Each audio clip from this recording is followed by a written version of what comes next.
The views and opinions expressed by the host do not necessarily state or reflect those of the hospital and its management. Furthermore, the views and opinions of the guests do not reflect those of the host, the show, the management, and the hospital. Lastly, no copyright infringement intended. All materials used and music background credit to the owner for public service purposes only.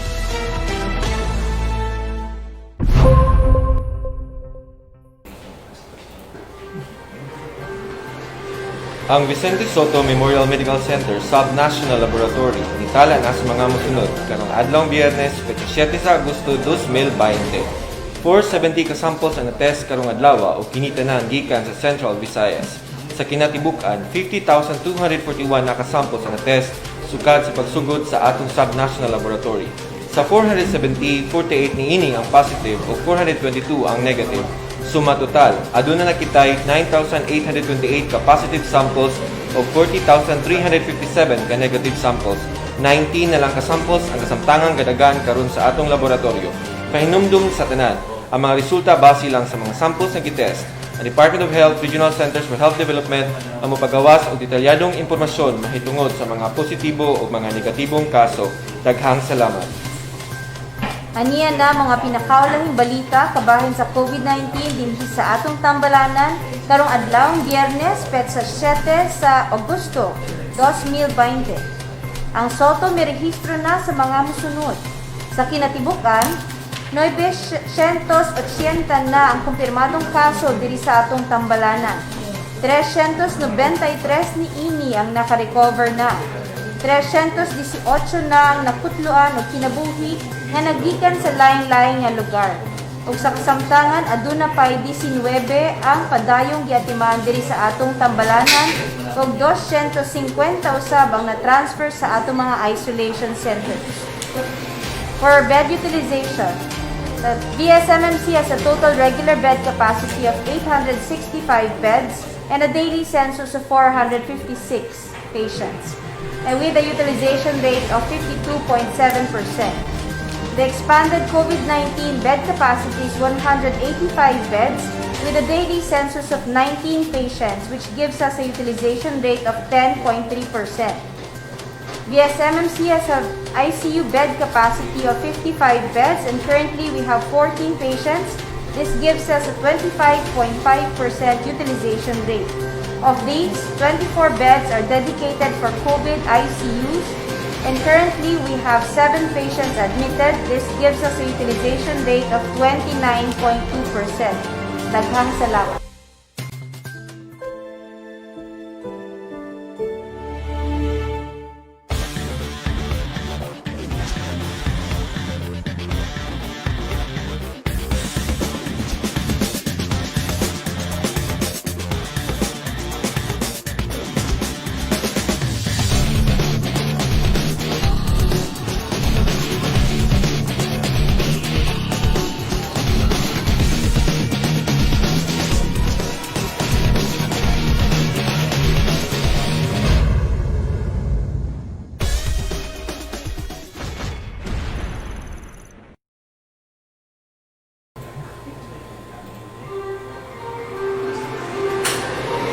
Good evening. This is Sotto Live Reports. The Philippine Health Insurance Corporation issued 2 circulars related to testing. The first one is Circular 2020-0010, which is the benefit package for testing for SARS-CoV-2, and this is on April 8, 2020. However, the Philippine Health Insurance Corporation also issued a circular amending the 2020-0010, which is 0017, that states the benefit package for SARS-CoV-2 testing using RT-PCR. On the screen, you will see that on package 1, that's 3,409 if all or the complete services or minimum standards were given. If it's a package 2 or C19T2, test kits are donated to the testing laboratory, the screening, clinical, assessment, specimen collection, and handling conduct of RT-PCR testing and analytics analysis of results at 2,077 pesos. And C19T3, these are test kits are donated to the testing laboratory. The cost of running the laboratory and the RT-PCR machine for testing are subsidized by the government, and the screening clinical assessment, specimen collection, and handling at 901 peso only. Please be ensured that here in Vicente Sotto Memorial Medical Center, we are not collecting, walay gikolekta nga bayad para sa atong testing, sa gikan para sa atong mga pasyente o mga tanan nga nagpa-test sa atong drive-thru expanded testing dinhi sa Vicente Sotto Memorial Medical Center. O kini ang ato ang testing is dili kini siya confinement, walay gikolekta gikan sa atong mga pasyente o sa atong mga kliyente. Daghang salamat. As to COVID admissions, also all the licensed with 1,200 bed capacity, VSMMC has a total actual bed capacity of 865 beds due to the need for physical distancing to prevent COVID-19 transmission. There are 204 beds in the red zone with 24 ICU beds, 38 isolation room beds, and 142 ward beds for confirmed COVID-19 positive patients. And there are 220 beds in the yellow zone for COVID-19 suspect patients waiting for their results, and 441 beds in the green zone for confirmed COVID negative patients. Based on our daily COVID-19 census and statistics, there's a note of decrease in the number of COVID-19 admissions for this week. We hope that this trend continues as we continue to live our new normal lifestyle. For the COVID-19 surveillance update of VSMMC 32nd Morbidity Week from August 2 to August 8, 2020, a total of 1,413 cumulative COVID-19 SARS-CoV-2 cases with 308 deaths were recorded in VSMMC for the period from March 11 to August 6, 2020. Ages of cases ranged from 1 day old to 92 years old with a median of 39 years old, mostly affecting those between 31 to 40 years old. Most were females. Majority of the cases were from Cebu City, Cebu, followed by Mandaue City, Cebu, Lapu-Lapu City, Cebu, Talisay City, Cebu, and Consolacion, Cebu. Ages of mortality cases ranged from 1 day old to 91 years old, with a median of 57 years old. Most of the cases of mortalities were male. The Central Visayas Center for Health Development, August 7, 2020, issued the memorandum. This is a happy report for Vicente Sotto Memorial Medical Center for the operation of the satellite hemodialysis center at SM Seaside City, Cebu, at the South Road Properties, Cebu City. With the current crisis on health still affecting the entire healthcare system, while also creating ripples of health problems to those seeking medical attention, we provide what we can do to support our patients' needs. In view of the foregoing, the Regional Director Jaime Bernadas mandated and directed Vicente Sotto Memorial Medical Center to manage and operate the 15 hemodialysis units to service the non-COVID patients at the SM Seaside City, Cebu at South Road Properties, Cebu City. Corollary to these operations, we are also provided necessary management of manpower and supplies, as well as waste management and infection control procedures and other operational expenses subject to the Memorandum of Agreement entered between SM Prime Holdings and Vicente Sotto Memorial Medical Center or VSMMC. So this is treating the same as part and parcel of VSMMC for all intents and purposes, hereby performing necessary and other incidental functions to carry this order in full effect. Signed, Jaime S. Bernadas, MD, MGM CISO 3, Director 4, for the Central Visayas Center for Health Development. The opening of the VSMMC Satellite Dialysis Center shall be on August 13, Thursday at SM City, Seaside, Cebu.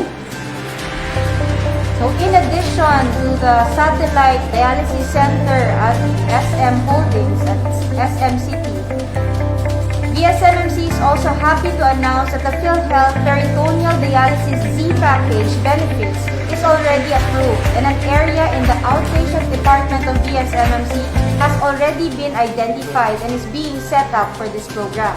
Hopefully, in a few weeks, patients can also enjoy the benefits of peritoneal dialysis, which is a less invasive alternative to hemodialysis. With regards to the No Watcher policy, VSMMC reiterates the need to sign the agreement form and informed consent. They will be tested for RT-PCR SARS-CoV-2 and be included in the diet list for packed meals. Once negative, they will remain at their patient's bedside and will not be allowed to go out until the patient is discharged. As to the healthcare worker testing, during the Call of Frontliners webinar last Saturday, the Philippine College of Physicians requested since April 2020 that test kits be reserved for healthcare workers managing COVID-19 positive patients. This is to allay anxiety and boost the morale of the frontline healthcare workers when they face uncertainty. VSMMC is one step ahead, providing swab testing for all its healthcare workers, and so far we have swabbed 83% of all our employees to ensure the public that we are doing all measures to ensure infection prevention control for the safety of our patients admitted at our institution. With regards to the VSMMC, Vicente Sotto Memorial Medical Center drive-through and walk-through output, we are still open Mondays to Fridays at 9 a.m. to 3 p.m.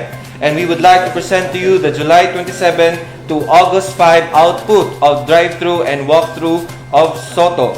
So we have there for the VSMMC employees, we have 798. For the drive-through specimen, we have 356. For the walkthrough, we have 229.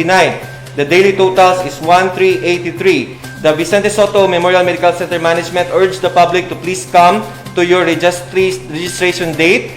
Please stay with us on the walkthrough and drive-through programs of Sotto. And we are also offering increase when it comes to the capacity of registration. From 10 per hour for drive-through, we are expanding it to 20 per hour for drive-through. And for walkthrough, from 20 per hour, we have now 30 per hour, or a total of 300 slots per day. So please register and see the Facebook page of Vicente Sotto Memorial Medical Center for registration and all details. Thank you. For blood donor requirement or recruitment, considering that we still have 9 admitted patients with severe and critical COVID-19 pneumonia, we continue the campaign for donor recruitment of convalescent plasma from among the survivors of COVID-19. Our donor recruitment officers are now coordinating with local chief executives in Cebu City to schedule donor recruitment and orientation at quarantine facilities and barangay isolation centers.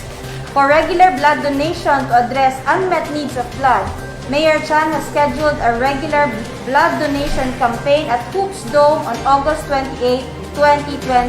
We enjoin the public to donate blood for patients who are needing blood admitted in our hospitals.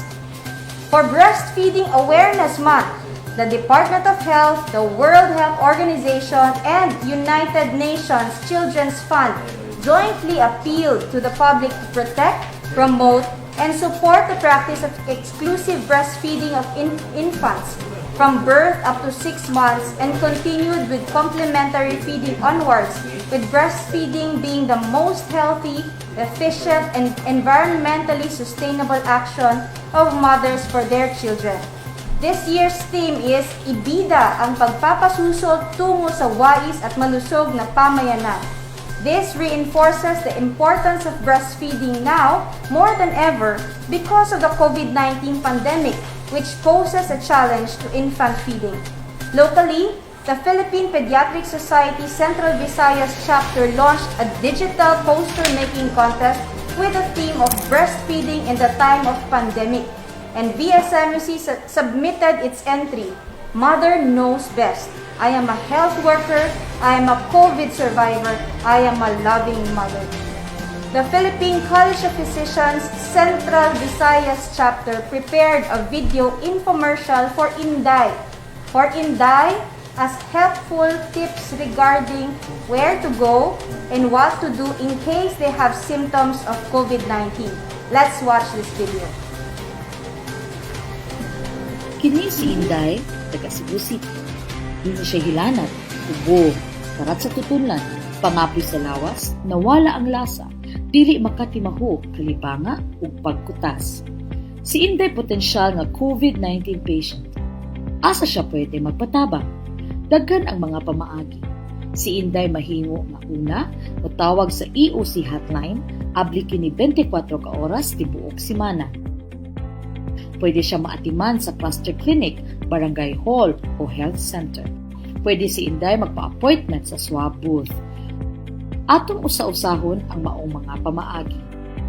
Una sa tanan, si Inday makatawag sa EOC para sa saktong tambag. Ang EOC mo atiman ni bisan kinsa, bisan unsang orasa. Human sa teleconsult, si Inday mahimong iswab isip outpatient sa adlawan o matambagan nga i-admit sa ospital. Si Inday mahimo sad mo diretso pag-adto sa ilang barangay hall, barangay health center o di ba kaha sa pinakaduol nga cluster clinic sa adlawan. Human siya na check-up, siya mo submiter sa libre nga RT-PCR swab sa ilong o tutunlan.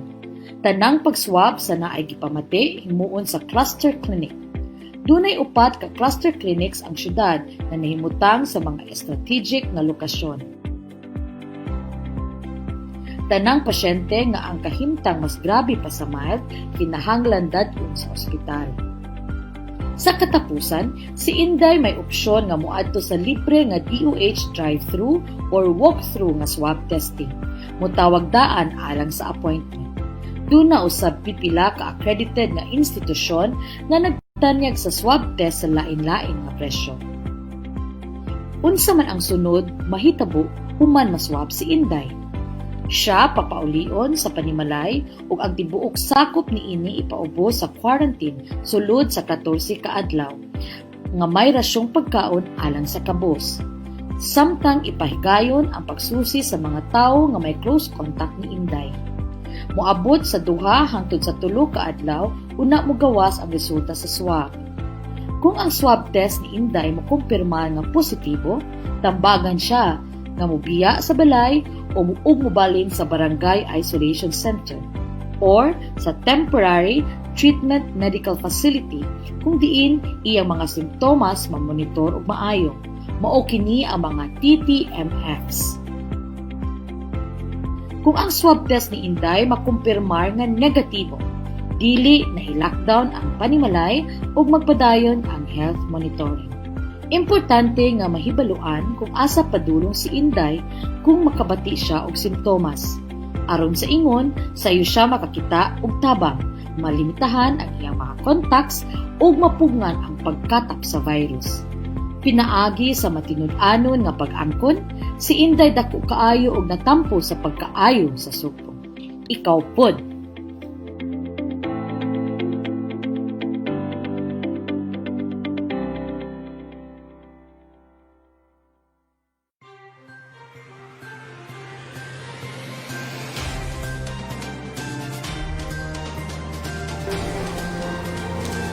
VSMMC also launched the drive-thru, walk-through online customer satisfaction survey.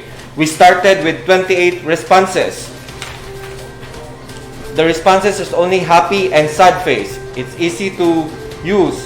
Unang pangutana, paspas ug sayon ang proseso sa pagrehistro. The registration process is quick and easy. With the 22 responses, we have 22 responded happy or yes. It's 100%. On the second question, hapsay ug paspas ang proseso sa testing.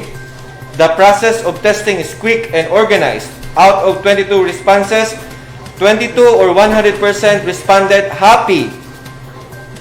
Dako ug tabang ang programa. I find the program helpful. Out of 22 responses, the answer is 100% happy face. Sa kinatibuk-an, nalipay ug nakontento sa maong programa. Overall, I am satisfied with this program. Out of 22 responses, 22 responded yes or a happy face. Imo ba i-rekomendar sa imong kaila o pamilya ning programaha? Would you recommend this program to your friend and family? We have 22 responded yes, 100%. Sa mga komento o mga suhestyon, 22 responses. Very nice, Cebu City. Ipadayon ang kahapsay, nakatabang jud kaayo siya og dako nako. None so far, good service. The guy who took my swab sample was so friendly and was very gentle. Good job guys, hopefully this will end soon. Thankful for this free and fast swab result. This is very helpful to the community. Great program. I hope more people will have themselves tested. Well organized and executed. Well organized and professionally carried out. This program of VSMMC to give a free COVID-19 swab test is very great idea to help the people who cannot afford for the test. I am very happy for the past result and their very humble staff during my test process. Thank you and Godspeed. Very much contented of the process. Maganda ang programang ito at mabilis pa ang proseso. Nice work, very helpful. Salamat kaayo aning free COVID PCR test. Dako kaayo ang tabang sa mga tao na dili ka-afford magpa-test o gusto mo suporta sa kalihukan sa gobyerno o hospital or healthcare workers. Ako ani gi-recommend sa akong mga kaila o giawhag nila na magpa-test. Ipadayon ang inyong pagtabang sa mga tao o hinaot na safe ramo tanan diha ng mga nagtrabaho sa hospital, laboratory o field. Salamat. Thank you for big help. We pray for you. God bless. This is the kind of offense that we need in battling COVID-19. I want to recommend all healthcare workers for all that you do for the community. Thank you for the service. God bless you all. Good job, and I'm proud of all medical frontliners. God bless and protect you all. Sana may super smiley icon na option sa survey. Thank you for the swab testing. It gives so much peace of mind being aware of our health. Keep up the good work. I am satisfied with the service. Nindot og dako kaayo og katabang para makita ang naay career sa COVID-19 para di makahawa sa uban. Sa uban nga nagtan-aw, it's not yet late. Register to our drive-thru and walk-through here in Vicente Sotto Memorial Medical Center. Yeah, so Mao kato ang mga nagbagang mga reports karong simanaha diri sa ato ang bag-ong programa, ang Sotto Live Reports. Kauban gihapon nato si Dr. Helen Madamba sa akong kiliran. Attorney Ray Chris Panugali. Alright. Wow, so this is it mga ka-quarantine, no? This is a serious reporting kay Bernes, no? Inyo naming makita kada Bernes o Lunes sa debunking meets. Yeah, Dr. Helen, we would like to end up with this talk on expanded testing, okay? Yes, because the DOH Department Memorandum 2020-0258A, this is the amended Department Memo, has extended or expanded the testing for COVID-19 to include and prioritize healthcare workers who have a severe, moderate, mild, or even asymptomatic. Currently, we have a lot of patients who have COVID-19 who have no symptoms and are asymptomatic. So again, we go back to the warning or to the prevention methods to make sure that whether you have symptoms or not, you maintain physical distancing, you wear a mask, and you wash your hands at all times.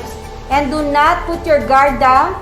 We are in GCQ, General Community Quarantine. This is the time for us to be vigilant and to make sure that we get tested, we know our status, and to make sure that we guard against transmission of COVID-19. Alright, sa ato nang ginasulti ang ato ang mga healthcare workers diri sa Sotto, ato nang mandatory swab testing. Yes. Usa kini siya sa mando pod sa atong mandatory or the expanded testing, okay? Para among ipakita sa inyuha nga ang mga healthcare worker nga nagatiman sa mga pasyente are also COVID-free. Okay, COVID negative. Because we do have healthcare workers who test positive for COVID-19 but they are not allowed to go to work just like any other patient. They are isolated, they are monitored, and they are being treated. Right. Ug ang ato ang mga katong sa no watcher policy, ang mga exempted nga nag-atiman sa itong mga pasyente, kuyog sa itong mga pasyente, giswab sa sila diri sa Sotto. Yan, kinahanglan sila ay COVID negative. COVID negative. So meaning to say, ang mga naadiri, ang nagtrabaho tungod sa itong mandatory testing, mao kini ang mga nagnegatibo sa COVID-19. So ato nang gipakita gyud sa publiko nga isip usa ka hospital diri magsugod ang gitawag nato nga standard. We want to ensure you that the healthcare workers, okay, serving you are COVID-free para matangtang na ang mga istorya, mga pangunahuna nga kuna sa hospital medyo kuyaw kay nay COVID. Yeah, Dili ka na siya sakto kay tanan natong mga empleyado naka-test sa COVID-19. And naay nag-ingon no sa mga barangay captains nga ang COVID-19 gikan sa VSMMC kay ni anhi nanganak ra sa Vicente Sotto pag uli COVID positive na. Please remember that if you do have COVID-19, you will still have COVID-19 whether you know it or not, whether you get tested or not. The only time that you will know whether you have COVID or not is when you get tested. So we are offering this free service. This is for public health, but we would like to help the local government units to make sure that their constituents will know their status. Correct. O ang atong subnational laboratory na kini siya sulod sa atong tambalanan sa Vicente Sotto Memorial Medical Center. Pero always remember that this is part still of public health. Importante gihapon. So mao na ang mga samples nga naa sa community, no, sa uban nga mga komunidad, sa mga hospital, naa po diri gadagan sa atong subnational laboratory. And it's very important that when you receive your individual results, you will see there which laboratory ran your results. If it is the VSMMC subnational laboratory that ran your results, please note that this is free of charge. Walay na siya'y gipabayad sa pasyente ang tanang testing dinhi sa COVID sa Vicente Sotto Memorial Medical Center. Ato nang klarohon ha, walay tay gipabayad ana nga pasyente. Ug kana pong ginaingon nga COVID-19 kay para lang makadawat ang hospital para dili mang makabayad ang pasyente, no, dili maglisod. Timan-an nato nga ang Vicente Sotto Memorial Medical Center is a government hospital, no, nga nag-implementar sa no balance billing. Nag-implementar kita sa mga programa sa PhilHealth. So nganong kinahanglan man nato na buhaton nga wala man tay interest anan dapita. Kaya ang atong mga pasyente kumplito man sa kadaganan kung asa sila diri. Natay malasakit center. Di ba? Malasakit center nga pwede ka dito na diri tanan sa malasakit center. One stop shop. So naay diha ang PAGCOR, na ang PCSO, na diha ang PhilHealth, na diha tanan. DSWD tanan nga klase sa tabang o atong maep diri sa atong gobyerno. So kana lang dapita ato nang masabtan nga wa na siya giningon nga butangan lang og COVID para lang maningil walay problema ang pasyente. Okay? So klaro na siya mga ka-quarantine ug mga stakeholders nato dinhi sa Vicente Sotto Memorial Medical Center. And we would like to take this opportunity because all of these innovative programs and campaigns are all due to the innovative mind of our producer, incident commander, and medical center chief, Dr. Gerardo M. Aquino Jr.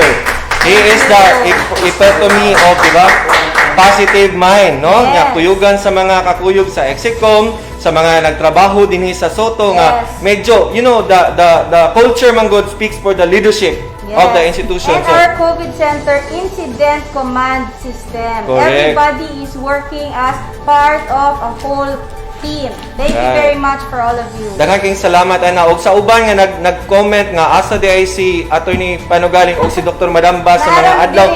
Narami dire pero ato nang gi-program kay kami maikog man kay ninyo nga kanang di ta mo level up. So that's why we have to level up. So amo nang halad na sa dinyo ang atong uban nga mga talento, mga nga naa dinhi sa Vicente Sotto Memorial Medical Center. Please keep on watching Sotto Live, no? Naay entertainment, naay balita, naay learning, education, napagyoy premyo. Okay ba?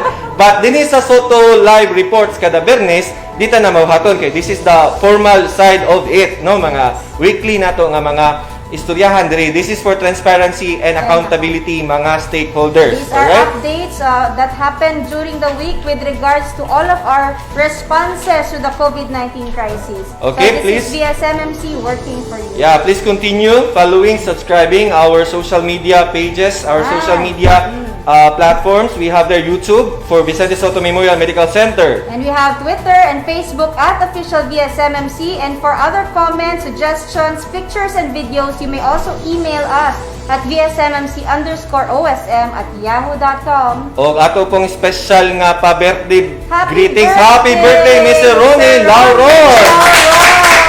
Mr. Ronnie Lauron, ano ganyan nga? Buutan gining mataagyod nya asa na ka man diha karon, asa ka naman diha karon.